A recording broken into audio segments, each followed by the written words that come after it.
برمیدارم فاز کل بام، فکر کردن ضعیف گیر آوردن و من دستنم، نزینت و حشمت و اجدر هستن بام، تیم بالای جدول منم دستم جامی بالا. ای بازی کن وقتش حالاست، پسر خوانده سطحش بالاست، یه جوری میشینی با قلبت با کار که دیگه نمیکنی درکش داداش. همیشه همه جا دستم گوشی و تیم مافیایی صد رو بستم لوتی، همه میخوان عضوشن تو تیم منو هر جا میبینن میگن کوچیکتم، من فیری اومدم میخوام فیری برم، میخوام اسم کلنم و مثل توتی بگن، میخوام لول قهرمانم یه جوری بشن که دیگه ندارم فاز کل بام، دیگه نتونن هیچ جوره طرفشن بام. نه یه جوری میکنه قطمت داشت بچه های کلن هستن حتما آپین بالا.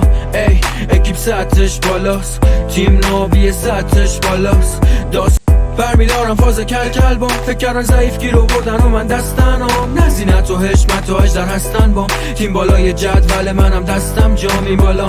ای بازی کن وقتش حالاست، پسر خوانده سطحش بالاست، یه جوری میشینی با قلبت با کار که دیگه نمیکنی درکش داداش. همیشه همه جا دستم گوشی و تیم مافیایی صد رو بستم لوتی، همه میخوان عضوشن تو تیم منو هر جا میبینن میگن کوچیکتم، من فیری اومدم میخوام فیری برم، میخوام اسم کلنم و مثل توتی بگن، میخوام لول قهرمانم یه جوری بشن که دیگه ندارم فاز کل بام، دیگه نتونن هیچ جوره طرفشن بام.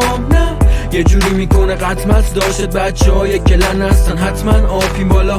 ای اکیپ سطحش بالاست، تیم ناوی سطحش بالاست، داستان باشه جنگش با ماست، بلیط طلایی هست.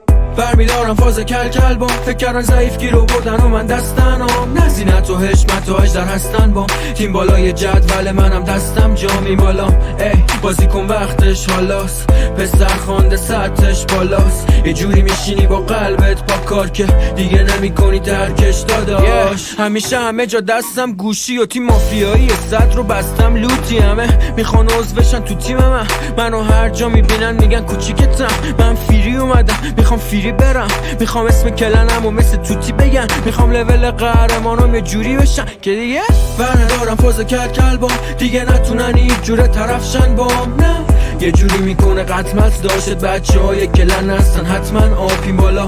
ای اکیپ سطحش بالاست، تیم ناوی سطحش بالاست، داستان باشه جنگش با ماست، بلیط طلایی هستش داداش.